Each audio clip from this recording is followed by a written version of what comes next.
Assalamualaikum warahmatullahi wabarakatuh. Di video kali ini kita akan membahas mengenai media pembelajaran, termasuk di dalamnya klasifikasi media, pemilihan media, dan pemanfaatannya. Konsep media. Menurut Gagne, media adalah berbagai jenis komponen dalam lingkungan siswa yang dapat merangsangnya untuk belajar. Menurut Briggs, media adalah segala alat fisik yang dapat menyajikan pesan serta merangsang siswa untuk belajar. Contohnya buku, film, dan kaset. Kata media adalah bentuk jamak dari medium atau medium ya, yang bermakna perantara atau pengantar. Kegunaan media dalam proses belajar mengajar, yang pertama memperjelas penyajian pesan atau tidak verbalistik. Jadi tidak semata-mata teks gitu, tapi kita bisa juga sajikan gambar dan suara.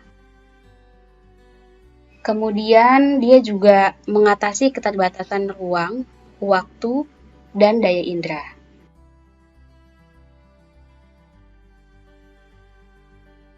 Mengatasi keterbatasan ruang, waktu, dan daya indera ini misalnya untuk menggantikan objek yang terlalu besar atau terlalu kecil. Misalnya mikroba atau amuba gitu, itu kan kecil banget tuh. Kita bisa gunakan film atau visual lain, foto gitu untuk memperbesar tampilannya. Kemudian juga menyajikan gerak yang terlalu lambat atau terlalu cepat. Bisa dengan film ya, atau motion picture gitu. Dengan time lapse. Jadi yang terlalu cepat bisa kita lambatin, yang terlalu lambat bisa kita cepetin gitu. Dengan time lapse ataupun high speed photography. Dia juga bisa menyajikan kejadian di masa lampau, misalnya kayak proklamasi kemerdekaan gitu ya. Kita bisa sajikan dalam bentuk dokumenternya. Dia juga bisa menyajikan objek yang kompleks. Misalnya mesin-mesin, itu bisa disajikan dalam bentuk modelnya yang lebih simpelnya atau diagramnya. Dia juga bisa menyajikan konsep yang luas, seperti gunung berapi, gambaran tentang iklim, tentang dataran, gurun gitu misalnya. Jadi yang luas itu bisa divisualkan dalam bentuk film. Jadi kita bisa membawa berbagai macam hal ke dalam kelas itu dengan bantuan media. Objek yang terlalu besar ataupun terlalu kecil kita bisa sajikan dalam bentuk visualnya. Yang terlalu luas kita bisa sajikan juga dalam bentuk visualnya. Media juga dapat mengatasi sikap pasif siswa. Dia bisa menimbulkan kegairahan belajar, karena biasanya kalau kita kasih media yang menarik secara tampilan, itu siswa akan jadi lebih bersemangat gitu untuk belajarnya.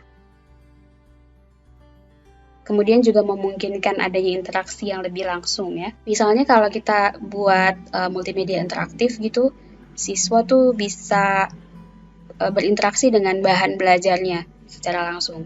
Atau kalau misalnya kita membawa media belajar itu misalnya adalah patung, kayak patung tubuh manusia tuh ya, itu bisa siswa tuh bisa lihat secara langsung gitu organ-organ tubuh manusia, tapi dalam bentuk model ya, bukan yang langsung manusianya.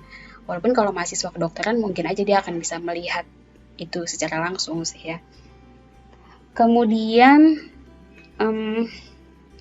siswa juga bisa belajar sendiri sesuai kemampuan dan minatnya. Jadi kalau medianya itu dikembangkan untuk pembelajaran mandiri, siswa akan bisa belajar sendiri. Misalnya dalam bentuk modul gitu. Modul itu kan bisa dipelajari sendiri ya. Atau studi interaktif yang siswa bisa gunakan sendiri. Media juga bisa memberi rangsangan, pengalaman, dan persepsi yang sama. Jadi karena visualnya yang disajikan sama, audio yang didengar juga sama oleh siswa, itu stimulusnya sama atau rangsangannya sama. Experience-nya atau pengalaman yang dialami juga sama. persepsinya pun akan sama juga. Beda kalau misalnya kita kasih misalnya hanya dalam bentuk verbal ya, penjelasan tentang sesuatu dalam bentuk verbal, itu persepsi masing-masing anak tuh bisa jadi berbeda. Tapi kalau kita kasih tidak hanya verbal, kita kasih visualnya juga gitu ya. Bahkan kalau kita bisa juga berikan gambar bergeraknya gitu dalam bentuk film misalnya, itu akan menimbulkan persepsi yang sama. Misalnya kita mau menggambarkan suatu hewan yang siswa ini belum pernah lihat. Hewannya misalnya kakinya ada 7. Kemudian bulunya misalnya warna-warni. Itu akan persepsi siswa tuh akan macam-macam karena hanya mendengar kan gitu.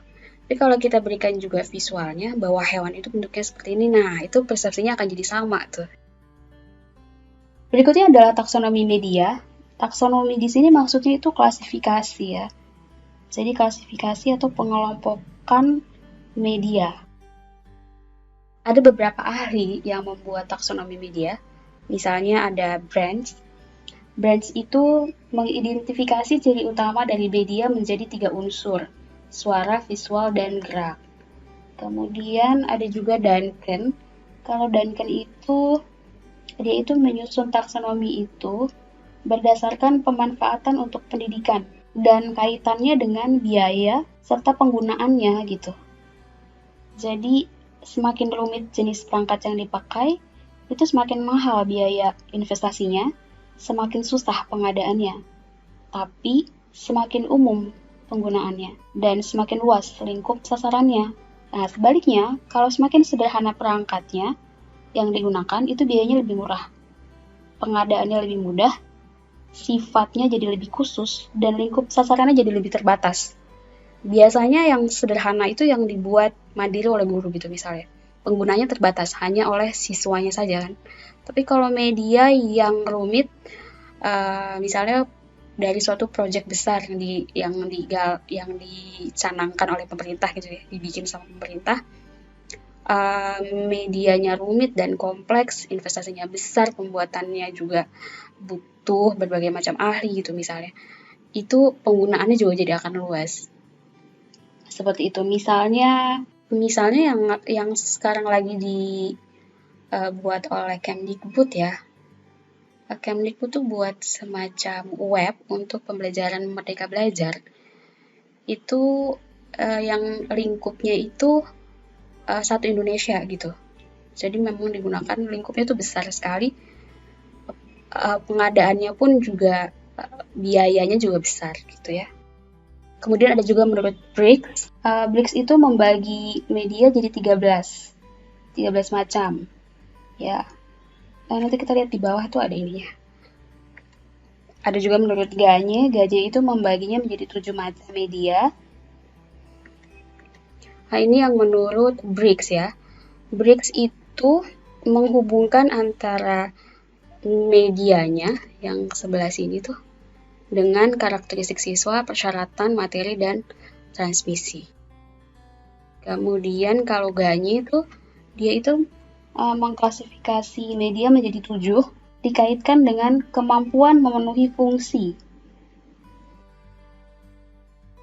Kalau berdasarkan bentuknya, media itu, educational media itu, kita bisa bagi seperti ini ya, ada media non-cetak, media cetak, kemudian elektronik media. Elektronik media itu ada audiovisual, ada visual media, ada audio media.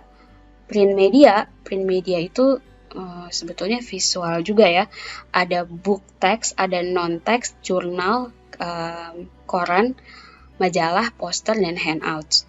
Kemudian non-print media itu misalnya projected dibagi dua lagi, ada projected media sama non-projected media. Yang projected media tuh yang media yang diproyeksikan gitu.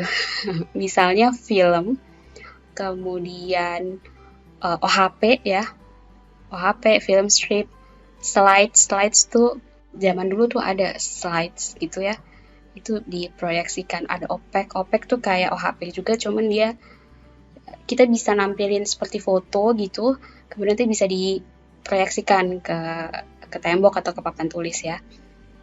Itu yang projected. Yang non-projected misalnya chart wall, board, papan tulis gitu, kemudian panel bulletin models. Lalu audio medianya untuk elektroniknya itu ada audio tapes, ada radio. Kemudian ada visual medianya, kalkulator, komputer, electronic board, whiteboard.